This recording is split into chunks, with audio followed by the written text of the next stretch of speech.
L'Algérie a décidé mercredi la fermeture immédiate de son espace aérien à tous les avions civils et militaires marocains, a annoncé la présidence.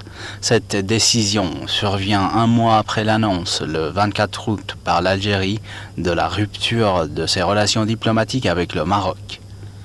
La décision de fermer l'espace aérien a été prise compte tenu de la poursuite des provocations et des pratiques hostiles de la part du Maroc, a précisé le communiqué de la présidence. Jusqu'où va se poursuivre la crise entre Alger et Rabat et à qui profite la tension entre l'Algérie et le Maroc?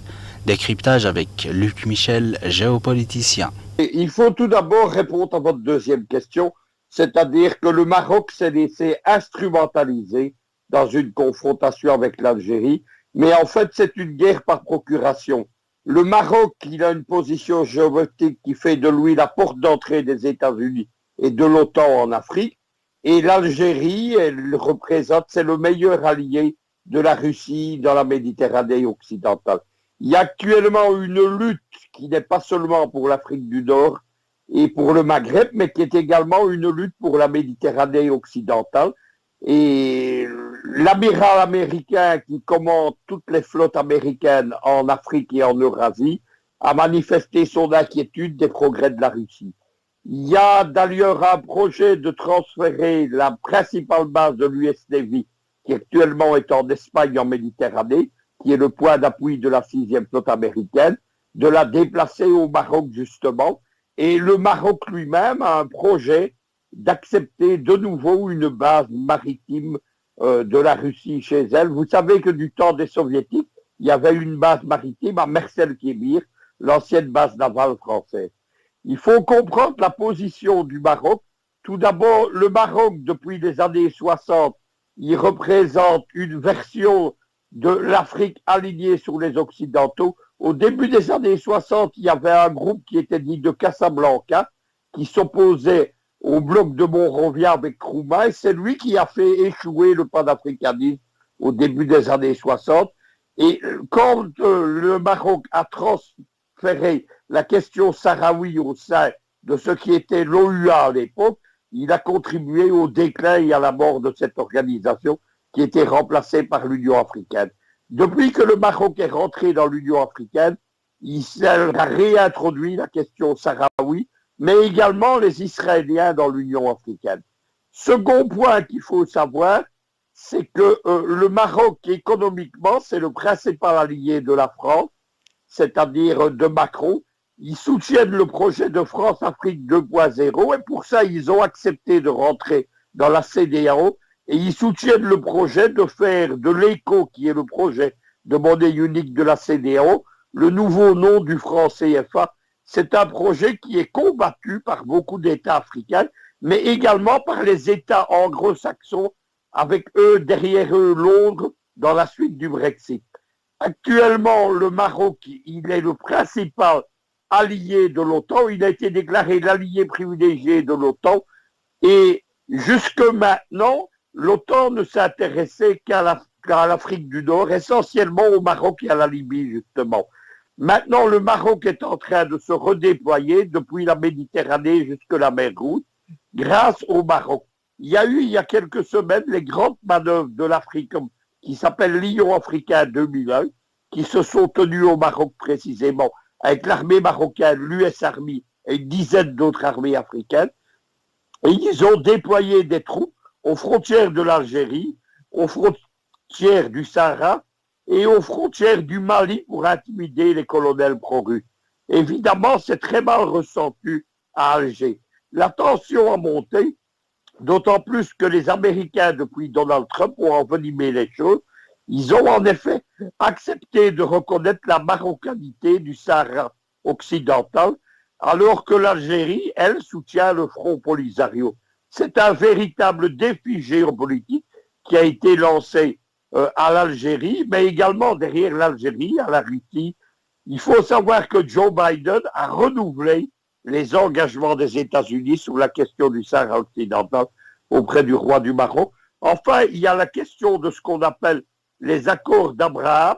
C'est dans la ligne, vous savez, ces accords que Trump a fait avec les pétromonarchies du Golfe. Les accords d'Abraham ont un prolongement. C'est des accords qui ont été parrainés entre les États-Unis, entre le Maroc et entre Israël. Au milieu de tout cela, la position de l'Algérie, c'est une position constante depuis l'indépendance de l'Algérie, avec que le FLN est arrivé au pouvoir. C'est une constante, c'est-à-dire une position panafricaine indépendante intransigeante et une position de soutien à la Palestine et de soutien anti-israélienne intransigeante. Au milieu de tout cela, donc la question des rapports entre l'Algérie et le Maroc, elle a été prise en otage. Les Algériens accusent les Marocains de soutenir un mouvement terroriste en Algérie qui notamment a créé des incendies de forêt pour déstabiliser le pays et qui est lié à la question kabyle. Il faut savoir que donc le ton est monté jusqu'à ces dernières heures où on a justement interdit l'espace aérien algérien au Maroc, ce qui est un problème parce qu'il faut savoir que Royal Air Maroc, l'économie étant liée à la géopolitique, c'est une des deux principales, avec Ethiopian Airways, compagnies aériennes africaines. C'est par Casablanca au Maroc que transitent toutes les lignes aériennes qui viennent des grands aéroports européens, Paris, Bruxelles, Vienne et Berlin notamment, et qui s'arrêtent à Casablanca, ils font Excel, et de là, ils se répartissent dans toute l'Afrique. Ça va donc poser des graves problèmes, évidemment, au Maroc de ne plus pouvoir utiliser l'espace algérien. Le Maroc, en fait, il a une position qui lui rapporte, pense-t-il, des avantages économiques immédiats, c'est-à-dire que le Maroc est soutenu par la France et les États-Unis dans sa position de grande économie en Afrique de l'Ouest, notamment la banque marocaine Attajira Wafa, c'est devenu la principale banque en Afrique francophone. Elle a supplanté la Société Générale Française. Géopolitiquement, le Maroc voit son armée disposer de capitaux, d'aide occidentale, d'armement américain. Il a obtenu la reconnaissance de la marocanité du Sahara espagnol, mais à long terme, c'est une position qui est dangereuse. Vous savez que l'Alliance américaine, on vient d'en avoir la démonstration en Afghanistan, mais on a également eu la démonstration au cours des 50 dernières années dans d'autres pays. Ce n'est pas une alliance sûre. Lorsque l'Amérique ne retire plus d'avantages géoéconomiques et géopolitiques d'une alliance, elle s'en va et elle laisse tomber ses alliés. Ce jour-là, le Maroc se retrouvera seul face à l'hostilité de beaucoup de pays africains et face à l'hostilité de l'Algérie, qui, je vous le rappelle, donc est soutenue par la Russie. La Russie ne laissera pas tomber l'Algérie parce que dans le projet de Poutine de neutraliser donc les flottes de l'OTAN et la 6e flotte américaine en Méditerranée occidentale, l'Algérie est indispensable. En Méditerranée orientale, c'est déjà fait.